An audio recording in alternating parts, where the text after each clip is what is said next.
کدام راه نزدیکتر است برای میلیونر شدن؟ بیزنس خود میسازید میلیونر میشید. استاد داشتن در کار. به استاد میلیونر شدن نمیشه.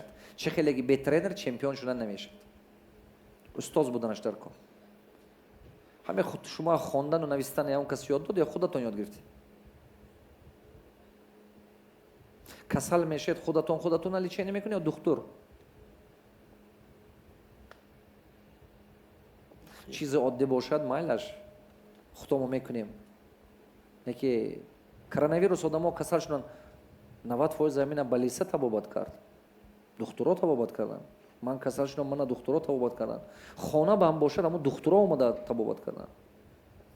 استاد در کار. میلیونر بودن این چمپیون بودن ساحه خود با. من اگر آب فروشم برای میلیونر شدن ممکن که من 100 میلیون بوتلکه فروشم که میلیونر شم. اگر من میبل فروشم برای میلیونر شدن ممکن نسبت کنکورنتای خودم 10 برابر زیادتر کردن تا که بعد من میلیونر شم.